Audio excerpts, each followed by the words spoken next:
us remember who we are. It's so easy to forget, right? It's so easy to play small and separate.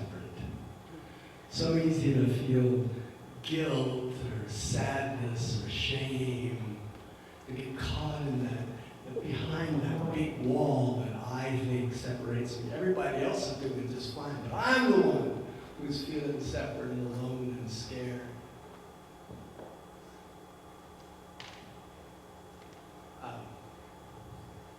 There's an old story, you may have heard it before, I like to tell it. It's about the little boy who went to the circus with his parents and they had a great time.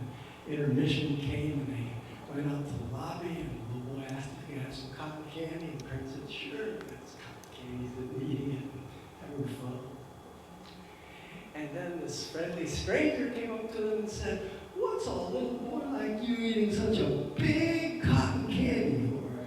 And he looked up to the man and said, mister, I'm a whole lot bigger on the inside than I look on the outside. And it's a silly story, but it points to a really important truth for me. And that is that we're each of us much, much bigger on the inside than we look and feel often. That each one of us has an inherent bigness that's in contact with all of creation. That's why we gather here on Sunday mornings in the circle and in our book study clubs, in our meditation groups, to remember that we are one. That we may feel alone and separate, we may feel like we're at the mercy of the wind, that just a leaf blowing around in all four directions. But in fact, we each of us are divine and very big from the inside out. I love wearing this watch to remind me of that. Because this watch band, the watch itself is nothing special, but this watch band was made by my good friend, the late great artist and musician Rex Foster.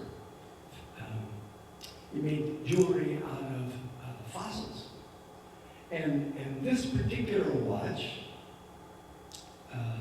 band has antlers that come from deer that he only used antlers that had been found, not harvested, as in they had been shed by a deer. And for me, they remind me the power of just surrendering the old structure again and again and making room for something new. And then the really special part of this watch band is this buckle, which is carved, hand-carved, out of woolly mammoth tusk. That's 15,000 to 18,000 years old. And it just reminds me, that on this side, it's a Timex that keeps time to the second fairly accurately. And would have me believe that the important thing is happening right now. No, right now. No, right now. No, right now. But this side reminds me, there's much bigger time going on than just this moment. I am connected to all of time and all of creation. And then, of course, I like wearing my circle bracelet. It's a gift I gave myself on the 65th birthday. Alejandro Cifuentes made it. It's got the circle logo and the interlocking circles. The interlocking circles reminding me that the four directions are always operating at all times, that they're connected to the fifth direction, the spirit within, and that we're all part of something much, much greater than we can begin to imagine. But that it's important to imagine anyway. And then the line at the bottom of the circle logo reminding me that it's all exists on planet Earth. That it's important to keep coming back to the ground, right into this moment, and inhabit this moment fully and gratefully.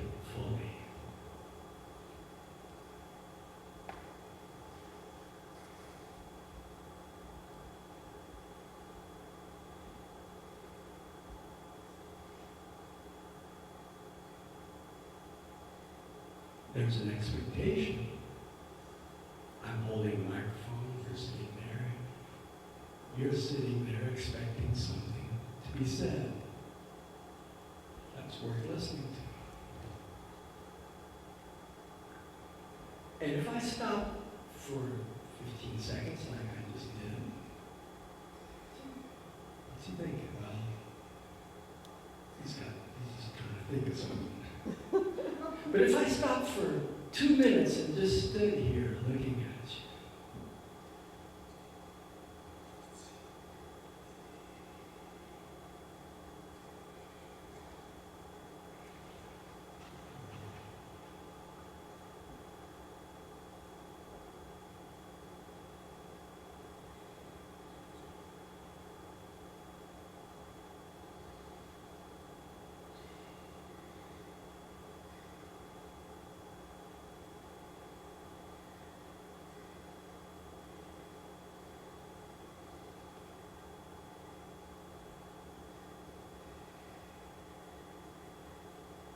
just feel into the mystery of the silence, of not knowing what's coming next, and be okay with it.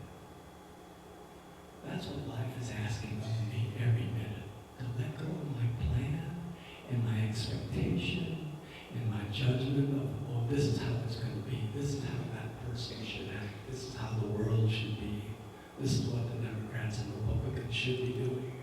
If I could just let go of all of that and just be in the mystery, remembering that I'm part of a big time, kairos, the infinity, not just chronos, the thing that's logical and linear that happens and can be planned by the second, by the minute, by the 5-year plan. But if I sink again and again into kairos, into the infinite bigness of life, and suspend my judgment, then I make space for the divine to speak, for life to unfold. Yesterday afternoon, as I'm sure you know, someone attempted to assassinate Trump, apparently.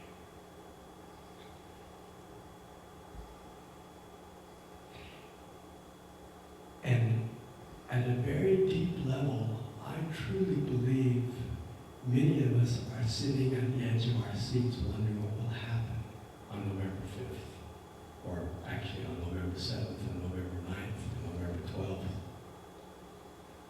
And there's a feeling, and there's a silent, unspoken feeling among many, a sense of kind of dread of what's we've never been in this place before as a country that we're heading to now, where there's such a deep divide and so much anger and so much hatred and so much finger pointing at them. They're the problem over there.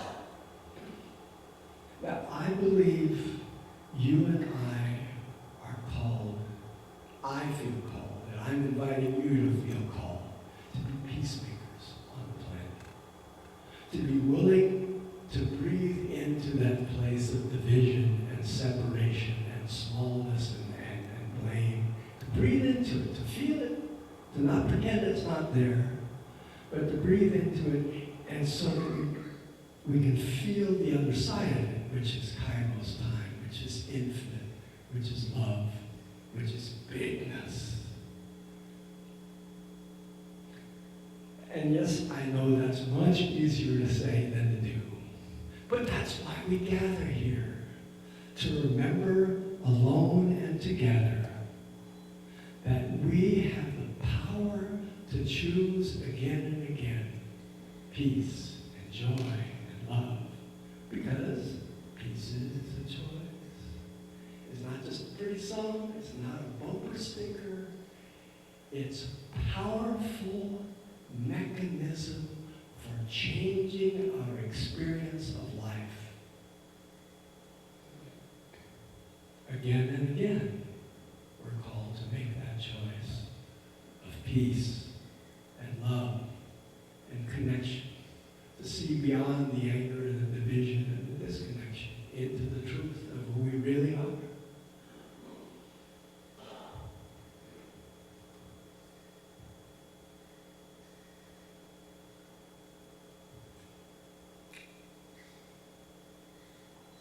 So our son Mateo is now grown. He's 25 and living off on his own. There was a time when he was on the swim team at Breckenridge High School for a couple of years. And every morning he would go to swim practice. I know because we would bring him every morning at 6 o'clock. And then from 6 to 8, hour and a half to hour, 45 minutes, there were swimming laps. And then again after school for another hour and a half. And they did that year-round for 2 years. And he was a sprinter. He swam primarily the 50 and 100-meter swims. So his events lasted less than 2 minutes. And he would practice for hours, day after day, week after week, month after month, and then compete in only 10 swim meets a year. Including, and his senior year, he went to 12 meets because he went to the district meet and went to the regional meet. Yes, I'm proud about that. But he swam, maybe a total of 22 times competitively in 2 years' time. And, you know, do the math. He actually competed for less than an hour. But he swam for months, hours, to build up the muscles to be able to respond to that starter's whistle and jump off and do a coordinated dive and hit the water just right and do it. Okay, I tell you all that because that's similar to what we're doing here on Sunday mornings. Week after week, year after year, we gather to remind each other of the importance of choosing peace and waging peace from the inside out. To remember that we're big, to feel our connection through songs, through poems, through our meditation, through our silences, to simply gathering in the space together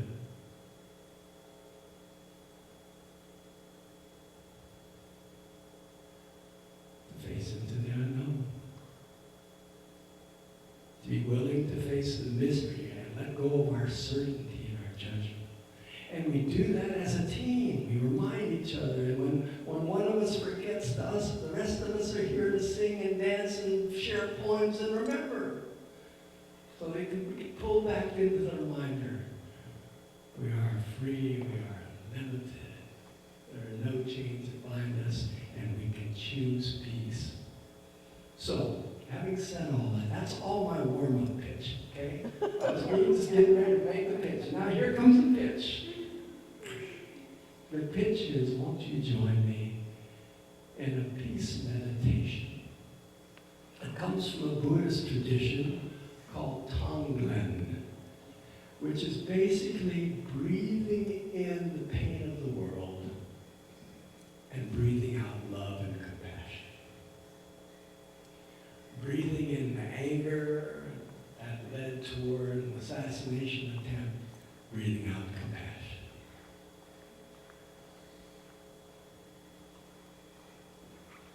This practice requires a willingness to look truthfully and honestly at the world and see the very real problems out there. X. The violence, the hatred, discord. And to see it, and to be willing to take it in and feel it. But not own it, not as something you gotta wear, not as something that'll burden you down, not as something that'll tear you apart, but an act of voluntarily breathing in, taking in all of that, and then breathing out compassion and love. And it works on the big scale, waging peace for people in Ukraine and Gaza, the soul, and also on a small scale. Breathing in the pain of a loved one. Breathing in your own pain. Whatever challenge you're facing in your life. And feel it, own it, but not hang on to it. Let it filter through that bigness, the Christ in you, the Buddha self in you, the goddess in you, And through that filter, being able to send out into the world love and compassion. I invite you to simply feel yourself present here in this moment.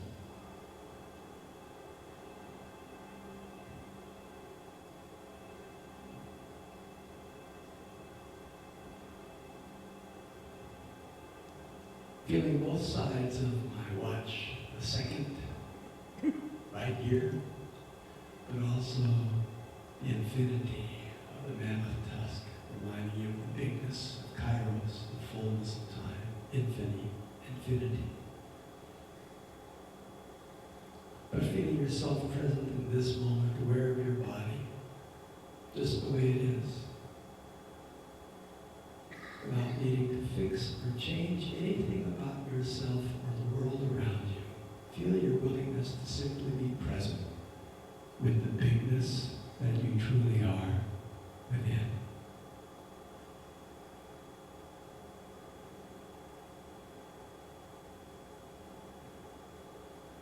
And speaking for myself.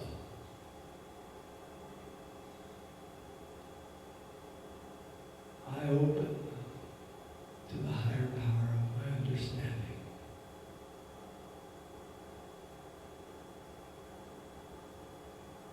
With gratitude and willingness.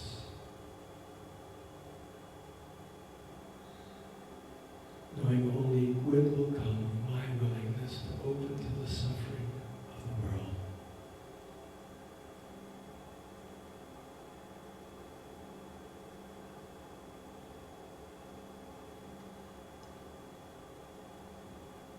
Breathing in that suffering, breathing out compassion.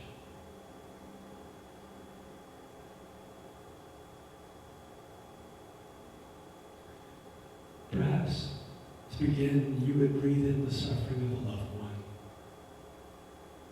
a relation, good friend.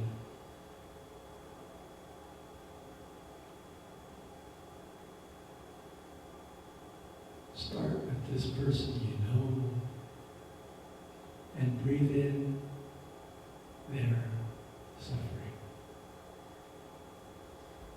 their challenge, and breathe out love and compassion.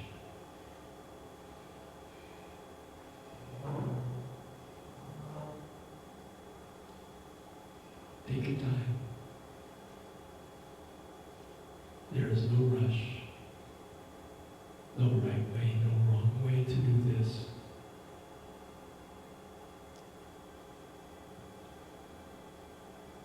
Simply breathing in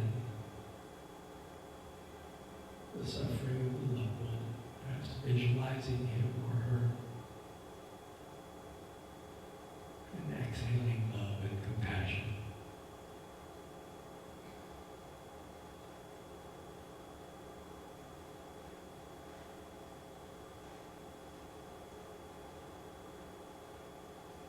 Again and again. Your mind may wander off to other things. That's what minds do. If you notice yourself drifting or becoming drowsy, simply come back to this moment. Feel yourself present and choose to focus on your loved one. Breathing in their challenge, their suffering. Sending out love and compassion.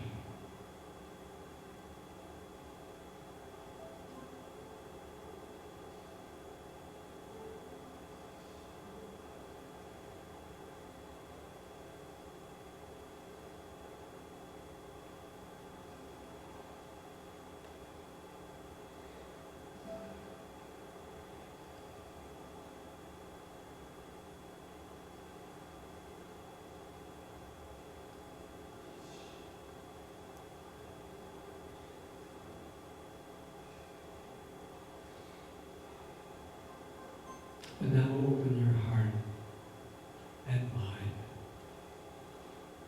to feel the pain and suffering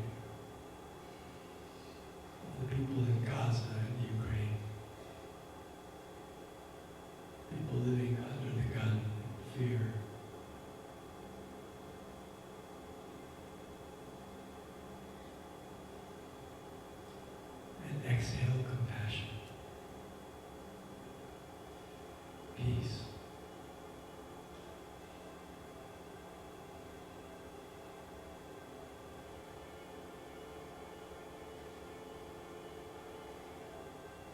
again and again.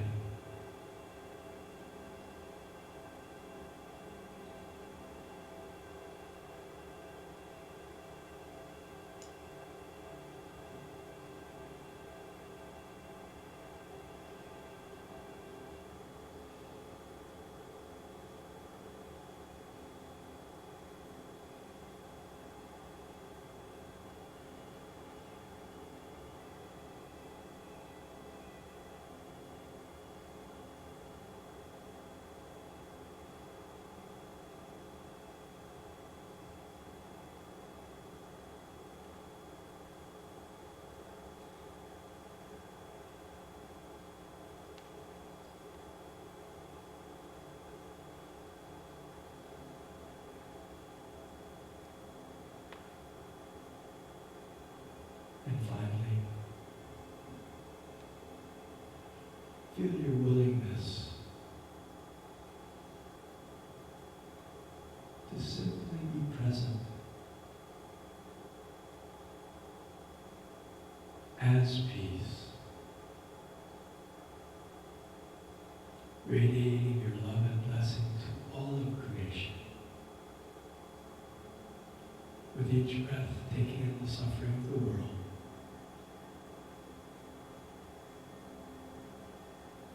with each exhale, sending forth compassion and peace.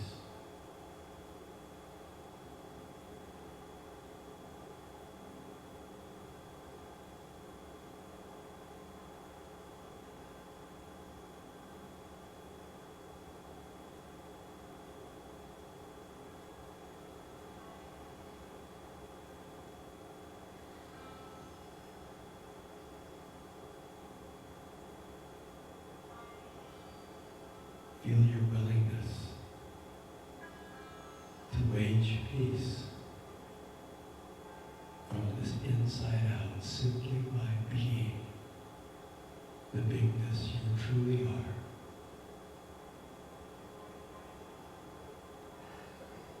Now,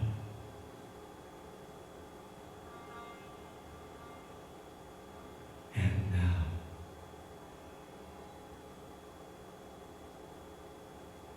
And now.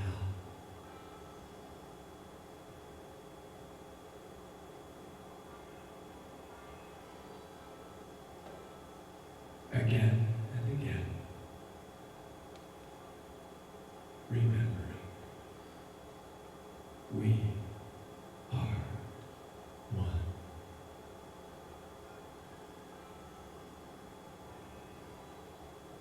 May all beings be blessed by your willingness to do this today and tomorrow and all our tomorrows.